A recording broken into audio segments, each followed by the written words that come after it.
Great. So welcome. I'm Richard Friesen from the Mind Muscles Academy.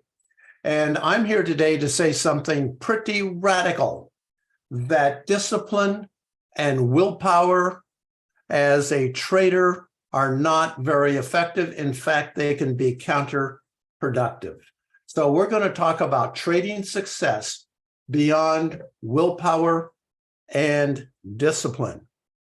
And I do like to have conversations and chat. Let's see, can I see the chat thing? So, or can you ask questions or comment on questions as they come in?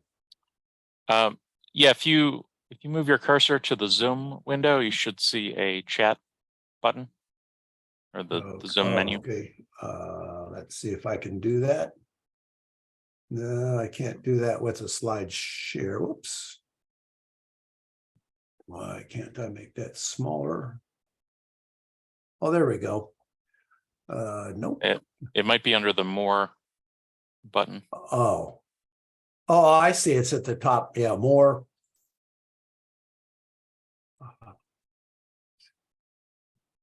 Chat. There we go. You got it. Okay. Right. So now I can see them, and as I mentioned, I'm very happy to take comments as we go. I'm happy to be interrupted. I like pushback. I like disagreement, because out of those conversations often comes some of the best stuff of a presentation, because this is really about you as a trader. And so if we can have a chat, a conversation, or a question, I'm happy to do that. So the question is, why are persistent trading behaviors so persistent? Why do we repeat them over and over again? And you've been told that the answer is you need more discipline. You need more willpower. Yet in the moment of the trade, or the moment where we've lost some trades, we lose our ability to stick with our system and we go on tilt. So today we're going to step out of the willpower struggle and into the master trader's mindset. So are you ready to step into the master trader's mindset? Well, let's find out. Well, if you recognize one or more of these previous experiences, welcome to the club. Making impulse trades, missed trades, over trading, repeating the same errors, stress, fear of loss, jumping from system to system, not discipline, letting big losses run, feeling stuck, fear of failure, cutting your winners short, lack of confidence, ruled by emotion, afraid to lose money, afraid to pull the trigger, and self-sabotage. So, has anybody experienced any of these issues? And if so, what one would be the most important or make the biggest difference in your trading? And you can feel free to type that into the chat window. Okay, so next, we then look at what we want. Let's look at the master trader's mindset. If you recognize any of these as a goal or a desired outcome, welcome to your road to trading mastery. Enjoying the master trader's mindset, self-mastery, enjoying the challenge, cutting losses and letting profits run, trading with focus and flow, feeling joyful trading, increasing size with comfort, consistent profitability, becoming a professional, setting free from financial worries, calm and relaxed, managing risk, loving the challenge, the joy of the process, executing your strategy, financial freedom, self-confidence, and real-time self-awareness, and feeling great trading with persistence and resilience. Is there anything there that you desire in your own trading? Well, what we're going to do now, we're going to ask an important question. So how do we get from here to here? What mechanisms drive repeated trading behaviors that just simply don't serve us? What mechanisms drive repeated trading behaviors that do serve us? But first, what impact do your persistent trading mistakes have on your profits? What change would happen to your equity curve if you overcame all of your persistent trading mistakes and trading according to your system, your rules, or pattern recognition, what would be the result? You can type it into the chat window, but what I found with my clients is what they say is, I would become significantly more profitable. Some say a little more profitable, but everyone recognizes that if we got from the mistake world to this world, we would become significantly more profitable. So the question for myself, and if I were to ask it of myself, let me start with a personal story of my journey to a master trader's mindset. Now, this is a very old photo of me looking at my option value sheet. I was just barely making a living as a trader when this happened. And it was April of 1995. It was the middle of the night, and I heard a voice. And that voice said, "Rich, you're only worth $200,000 a year." I woke up, looked around the room, expecting somebody to be there, but my wife was sleeping peacefully beside me. Nobody is in the room. So I got up, showered, dressed, and drove across the Golden Gate Bridge to the floor of the Pacific Exchange where I was a market maker. I sat on the concrete steps there and thought about my position. So let me give you a little bit of background. I traded for a large arbitrage firm that had hundreds of millions in capital, PhD quants, computers, all the support any trader would need when trading on the floor. But I left Chicago, came back to San Francisco to live where I had lived originally, and I started out on my own. And the first year I was very careful and made 125,000. The next year, very carefully made 150, 175, then 200, and 200 again. But something happened. In April of 1995, I was up 200,000 for the entire year. I was trading Micron options, and Micron at that time had just taken off. And you just couldn't help but make money. Just orders were flowing in, and firms were selling premium. Retail was buying premium. It was just wonderful. And in 6 weeks, I was up 200 grand. But then the February came, 200 grand. I'd make 400, lose 2,000, make 3,000, lose 2,000. And I couldn't break the $200,000 level. And that's when I heard that voice in the middle of the night that said, "Rich, you're only worth $200,000. So as soon as the doors opened to the exchange, I went in. I was the first market maker there, obviously. I went to the empty pit and I considered my position. I normally, Rich Friesen, a philosophy major, MA in clinical psychology. I stood at the very back of the pit. I looked at my option valuations and carefully bought a little of this and sold a little of that. And I was like a fish out of water, because this was more like a street scene. This was, if most of you young guys don't know what floors were, but they were really tough environments.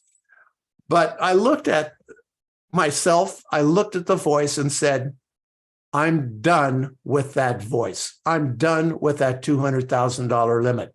So I went and stood right in front of the pit, in front of the order book official, right between where two of the busiest brokers always stood.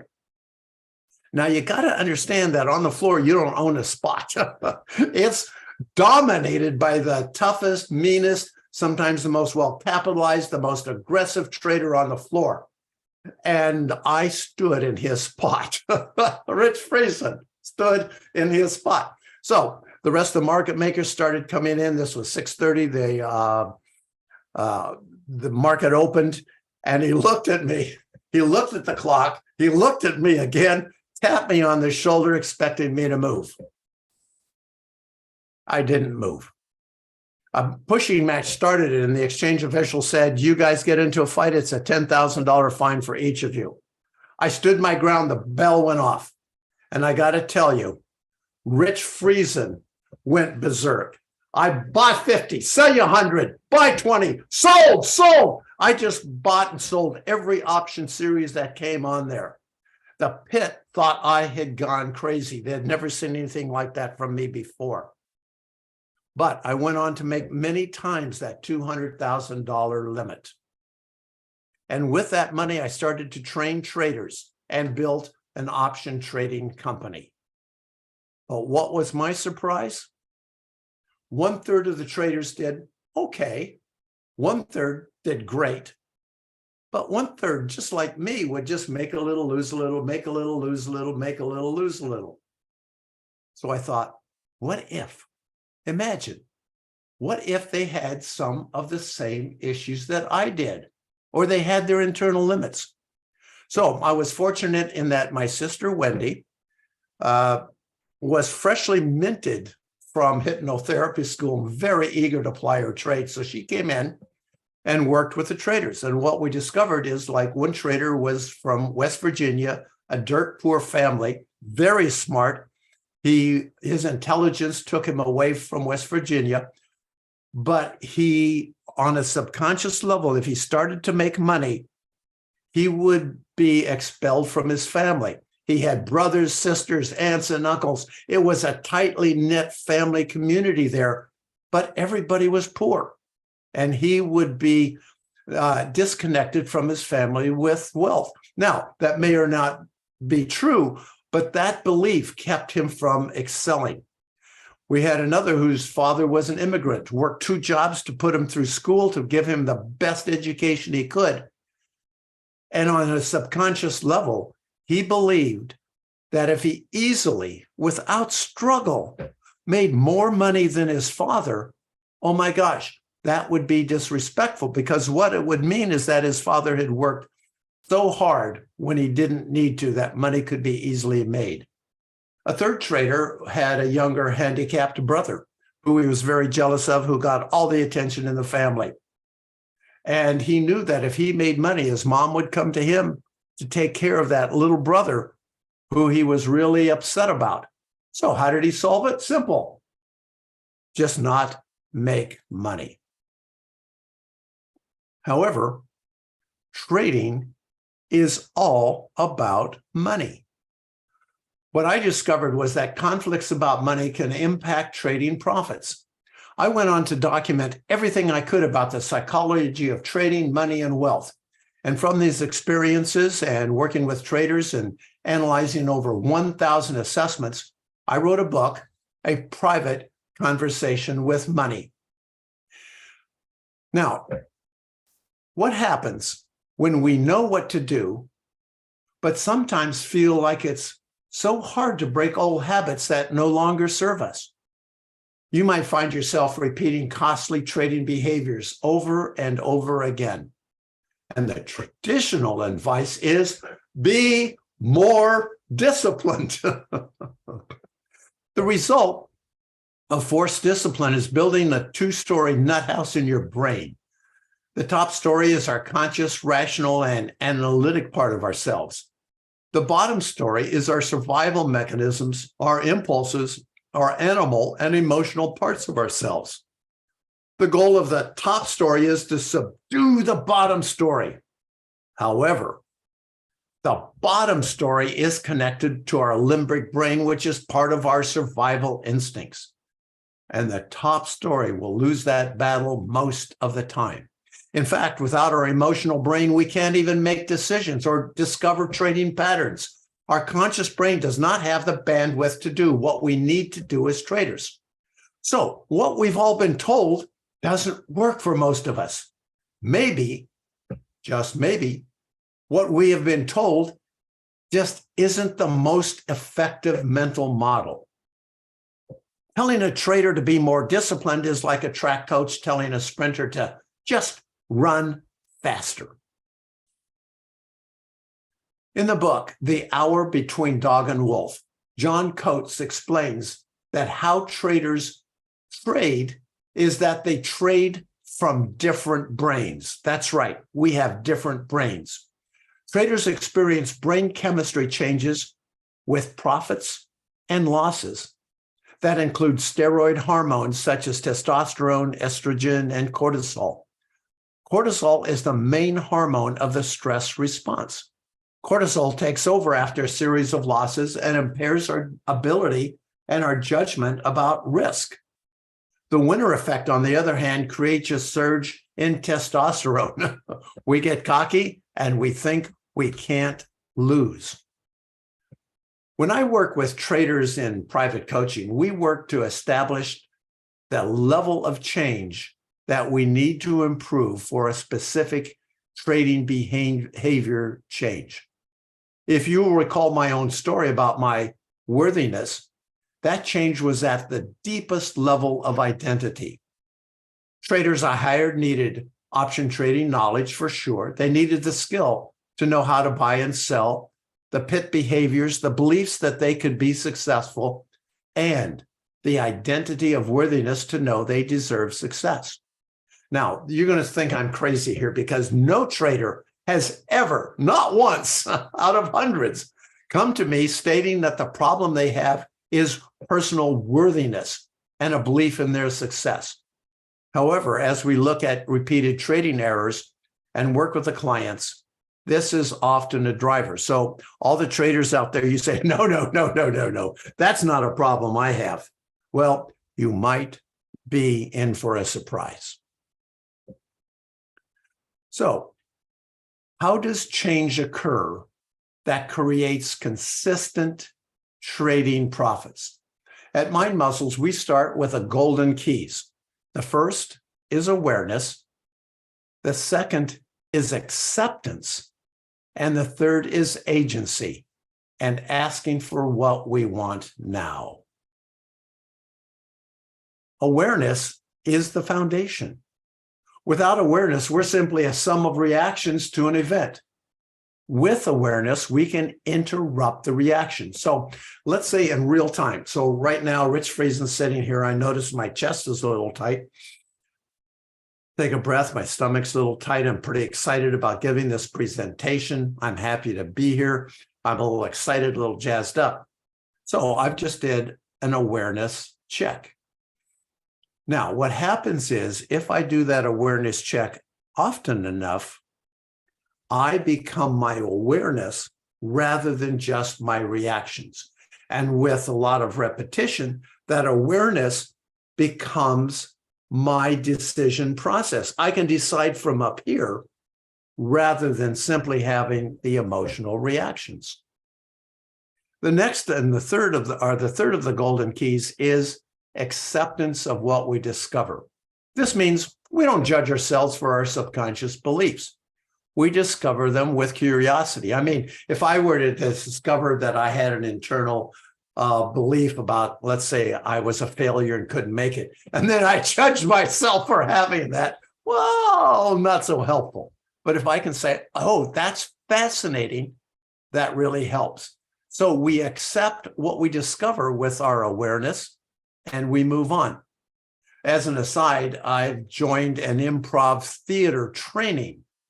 And what they do is they give us assignments in groups and individually, and they push us to go faster and faster and faster. And what happens is you inevitably make mistakes because these are really complex things where you're doing hand motions, you're doing the opposite of the word, all sorts of break states so that your conscious brain can no longer handle them. And as they push us to go faster, we keep making mistakes. And we're taught to go aruga. So we make the mistake. Everybody knows we did. And then we go on. That you don't stop. Because if you're in improv theater and you say, oh my God, I made a mistake, and you stop, well, then the whole theater stops and everything falls apart. But just like trading, in fact, I'm writing a blog right now. You might not believe this, but what improv theater teaches us about trading. So in trading, if we have a fear of making mistakes, and that really freezes us, then we can't go on.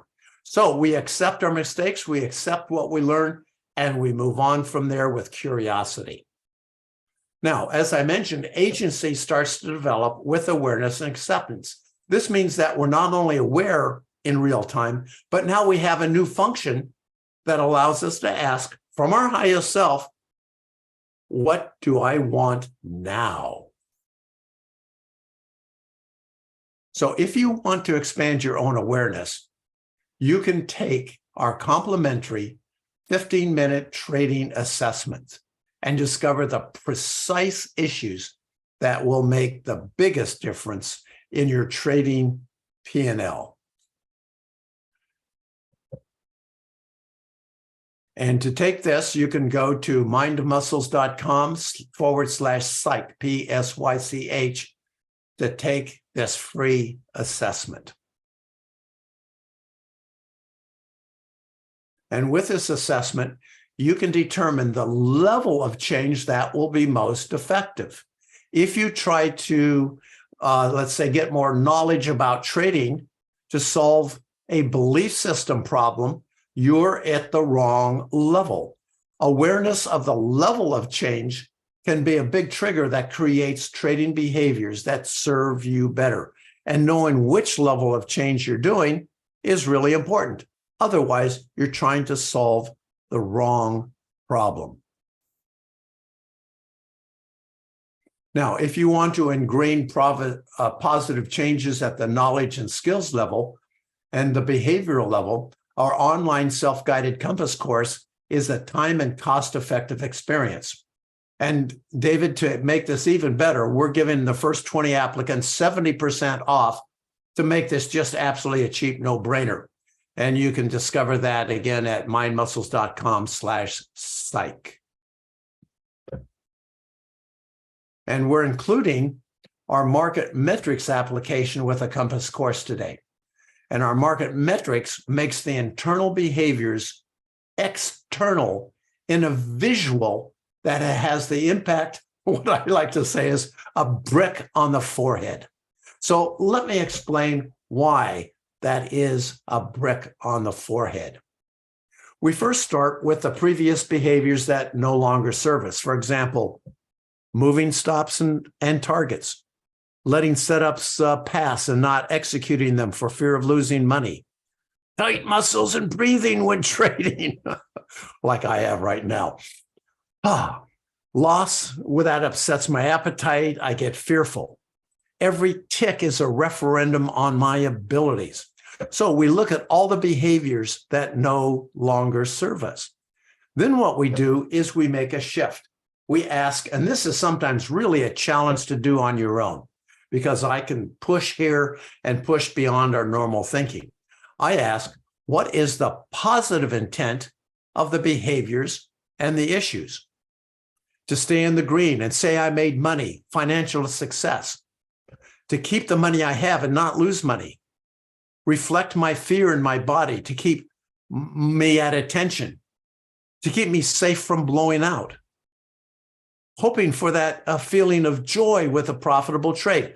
Now, those are all profitable in positive intents, but they aren't necessarily losing intents. So how can we turn those positive intent into actual behaviors that serve us better?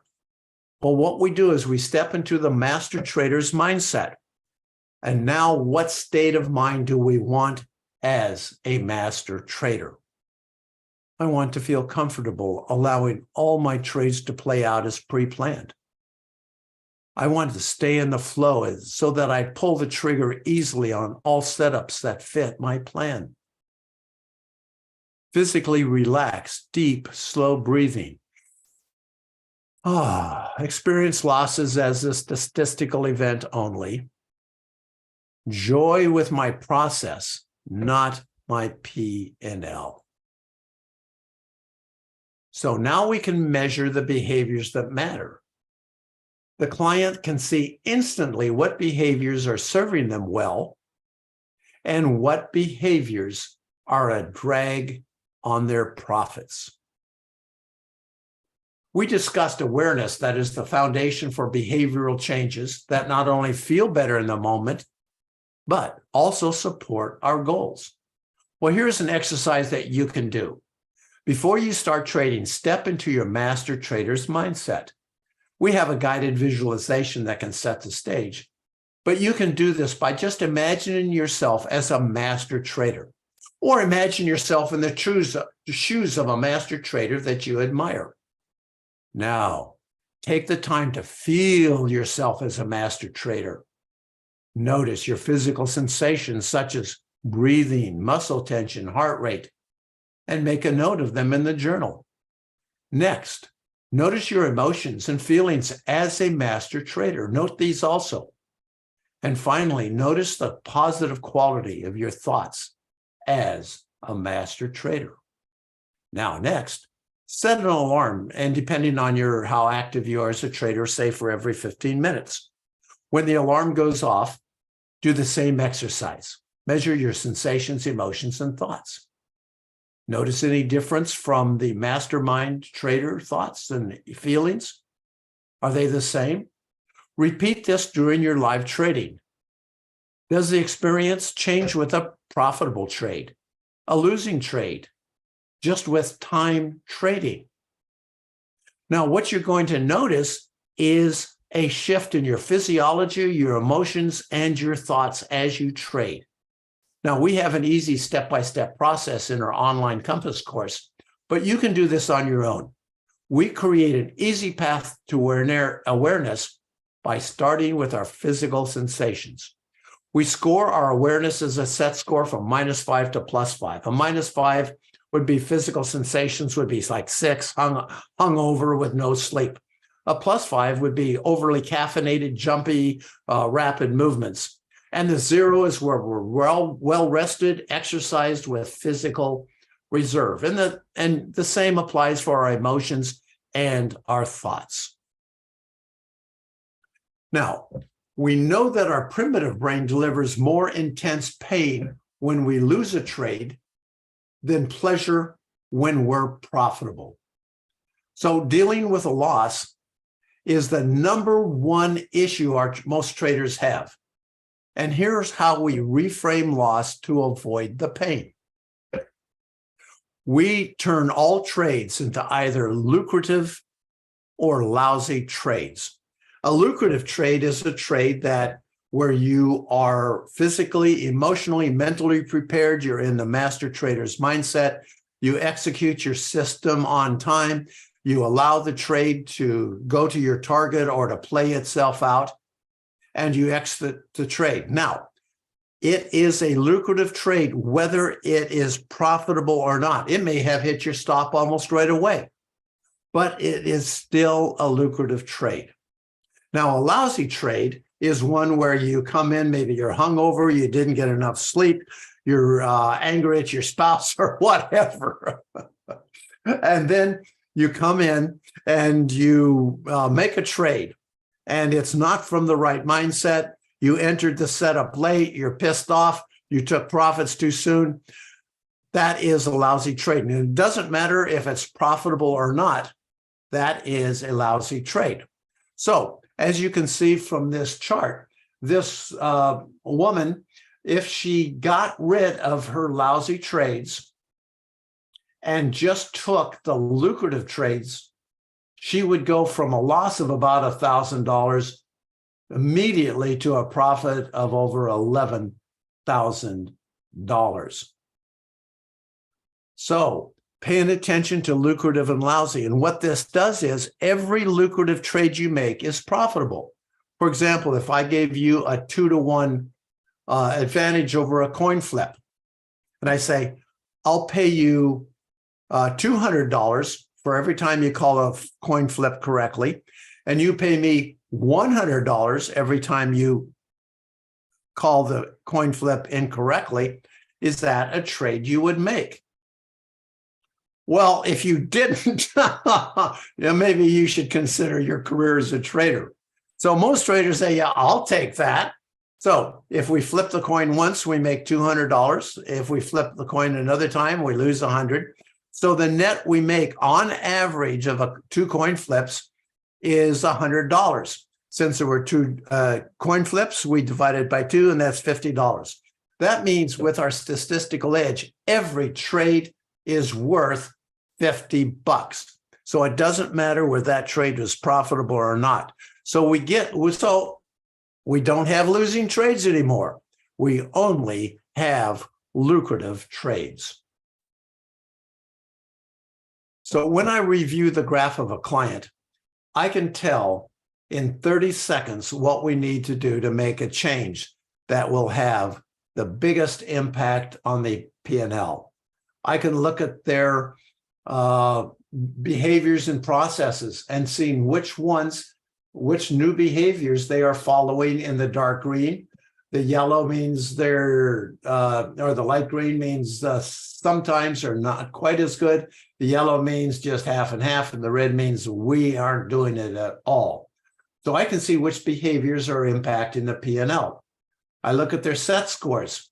What emotional, physical, and thought stage are they in? And we have an algorithm that turns all numbers positive and measures how far away we are from zero. We look at their lucrative trades, their lousy trades, and then we look at their totals. I'll give you a moment to look at this.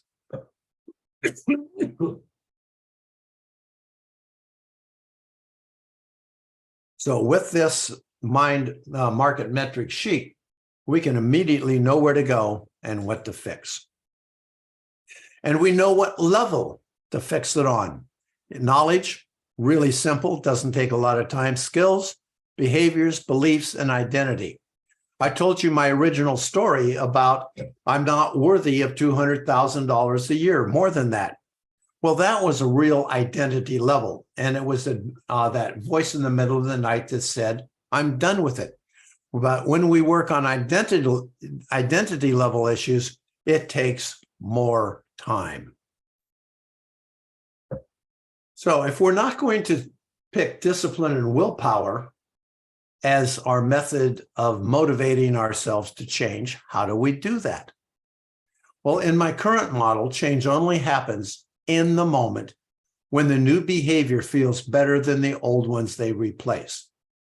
In my model, nobody chooses a new behavior that feels worse than the existing behavior.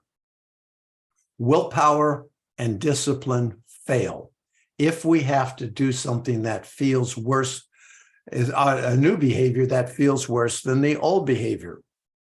So remember, you can't force yourself into a new behavior that feels worse in the moment than the one that it's replacing. Now, this is the core of what we do at Mind Muscles Academy. If I have a client and give them an exercise, and after it, they pause and they say, oh, that feels better, then I know we have the first step to lasting change. So there's a couple of questions here. During your meditation, who and what do you envision? That is the master trader's mindset. We have a guided visualization for that, but you can do this on your own. Imagine a master trader. What would that be like? You can create it, a custom master trader just for you. And another question is, what is the discount code? And that is a good question. I'll get to that's on the slide. My admin set it up, but I'll get to that in just a moment. Now, for those of you who want to work on your own without support, here's a high-level outline of what you can do. Pick the behavioral change that will have the most impact. Break it down into tiny steps. Find a safe or simulated way to practice the first step while feeling the satisfaction it creates. Now, this is important. For example, I had a client who doesn't go running in the morning. He wants to do a morning run. And so I said simply, okay, how about just putting your running shoes beside you on the couch? Can you do that? Yeah. So don't do anything more. Don't press yourself. Just put your running shoes there and feel really good about it. And repeat that every morning. And then you might find yourself putting the running shoes on. Ah, that feels good. So we're moving from one feel-good behavior to another. I told you my story about my $200,000 limit. And that was driven from the belief about my own worthiness. I learned this from a voice in the middle of the night. But that voice can be heard, and we can shift to a master trader's mindset that can be intentional. If you repeat the same trading errors over and over again and suspect the driver is deeper than just habits, I would suggest you consider private coaching. And I'm offering for the first time lifetime coaching, not limited to 10 sessions. That's a lifetime. That's my lifetime, not yours, and I'm 76. So if you're interested, send an email to rich@mindmuscles.com. So our assessment, free blogs, videos, online Compass course, and private coaching all invite you to step into the master trader's mindset. So rather than using willpower and discipline, we set it up so that it feels so good to operate from the master trader's mindset. You will not just want to return to trying discipline, power, force, and just internal struggle. And in fact, I assume all my clients are master traders right from the start.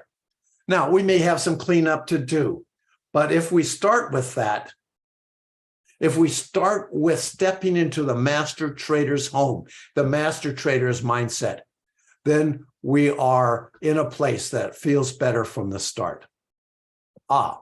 So if you go to mindmuscles.com/psych, PSYCH, there is a code there that will take 70% off our online Compass course. And you can also take the free assessment. It's there.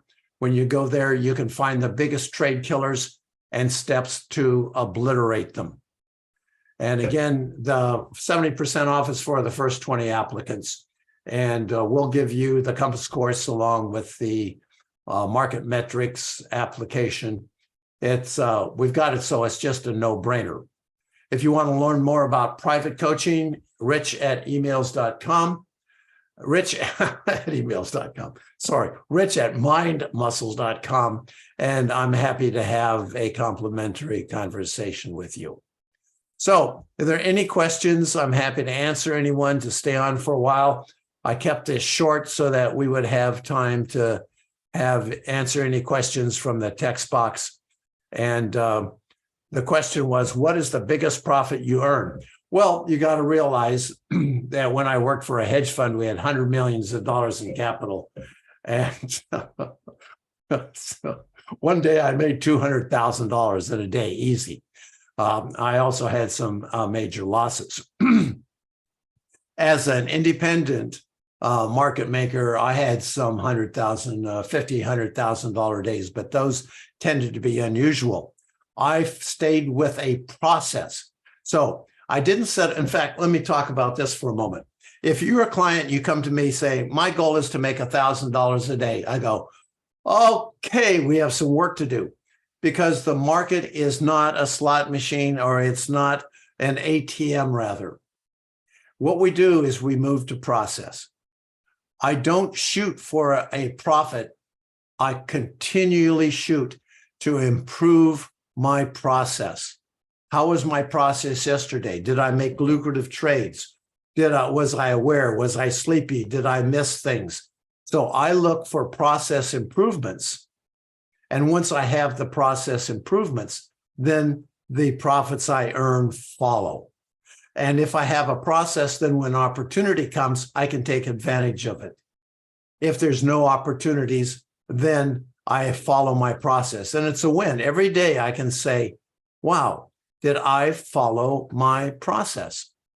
Another story, when I was building a trading firm, a new trader came to me, and it was one of those days where the firms and the hedge funds were selling option premium, and the retail was buying it. Oh my gosh, you couldn't help but make money. And so one of the new traders came to me and said, I'm up 10 grand, I'm stopping for the day. And I said, I'm taking 10 grand out of your account. Go back. This is one of those times where the process is more important than the outcome. In fact, in your personal life, if you focus on process, you're much better on than the person that focuses on outcome. Outcome, it's a continual disappointment. It's a frustration. Process is something you can control and do better every day. So that's the answer to the question, what is your biggest profit? And I'm saying that question itself leads to a mental state that is not very helpful. Okay, David, I wrapped it up so that we could talk and ask questions. Do you have any questions? Or do you want me to tell more stories about trading on the floor? Yeah, we have a few minutes. I mean, yeah, plenty of time. So if you want to tell us more stories, we'd love to hear them. Okay, a new trader on the floor. The question was, how do you overcome your ceiling of 200,000? And again, that was a voice in the middle of the night. It was just ready. The subconscious was ready. So then the question, and this is what this entire presentation is about, how do we do that intentionally? And that's the golden keys: awareness, acceptance, and then agency. How do we discover it? Well, the online compass course takes us in to look at all the issues and the ceilings that we have. So, and then our private coaching, of course, goes there also. So one of the limits I had when I first started trading for the big firm was I opened a desk in San Francisco. And I started out trading. I mean, this was a firm with millions and millions of dollars, right? So Rich Friesen, he's buying 5 and selling 5. And one day, Comdisco, which was the stock that was on our floor, they had an accounting problem and maybe some fraud, and it dropped 30%. And for those of you who trade options, you know, implied volatility was trading around 80 and 90. Nobody was selling premium. Everyone was panicked. Everyone was buying premium for fear this would go to zero. So I got a call from Gus, my supervisor in Chicago, and he said, we want to sell some premium, go in there. So I went in and I sold 5 here, sold 10, and came back and called Gus and says, okay, I've sold 100 options. And there was this boss who said, no, Rich, we want to sell a lot. So I went back and sold another 100 and says, okay, we were short 200. And Gus said, just a minute. And I heard him talking to somebody. And the owner of the firm, Joe Ritchie, who has now passed, he's in Market Wizard's book. He's was a tremendous trader. He came on the phone and he said, Rich, do you want me to give this to a broker? So I went back, arms up, sold. I sold everything till I was short maybe 1,500 contracts, option contracts. And so the news settled down, the stock settled down, and we were up $400,000 in just a few days. So again, that was my internal limit. What I saw myself as a small-time trader. And if I look at my life now, I still have limits. I look at myself as a coach and some of my marketing limits. So it's a never-ending process. In fact, I had a client that came to me and he had been very careful with our work together. He had got into process rather than outcome. And he had had 2 months of profitability. He had kept increasing his size when he reached a certain threshold. And all of a sudden, he gave like 20% back in one day. He went on tilt. He doubled up. He tried to make it up. It got worse and worse.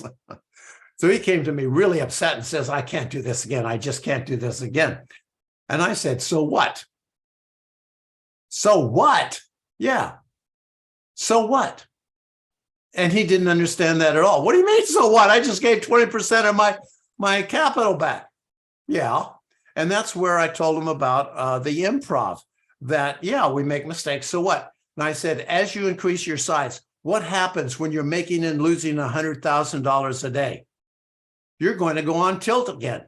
But so what? That's part of it. And you're going to more and more take more risk management. Your on tilt is going to lose less and less. But as you grow, as you increase your size, the mistakes you make, you're just going to want to learn what I did from improv. And that is, oh, okay, made a mistake, go on and not make a big deal of it. He found that hard to swallow, but we're going to continue working on that. So any other questions or comments?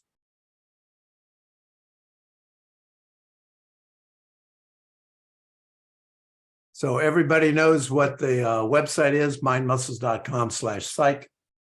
And there's all the information about the discount codes and everything. So I'm really happy to be able to I love my clients. I love the work I do. It's great for somebody who's in my position, who's financially secure, but still want to make a difference in my life.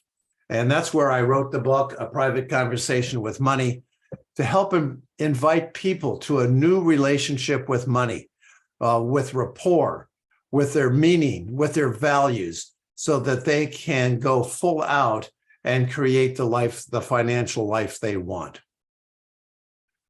The question, what specific solution can you offer for beginners who are afraid to start trading? A sim account, one of the exercises that I recommend is you create a really simple system, such as every time the market ticks, 3 ticks in one direction consecutively, I buy it or I sell it. It doesn't matter. And then I put a stop 2 ticks away. So what you do is in a sim or a demo account where there's not real money online, you create a real simple system and just execute it. Get your hand used to just executing the damn system. Don't hesitate for a moment. So that's the specific solution to traders, is to learn to execute. And thank you for the compliment. Great presentation. You're very welcome. This is what I love to do. I love to work with traders, love to work with them on whatever level we're working to invite them into a space where they're worthy of creating consistent profits. So, any other questions or comments?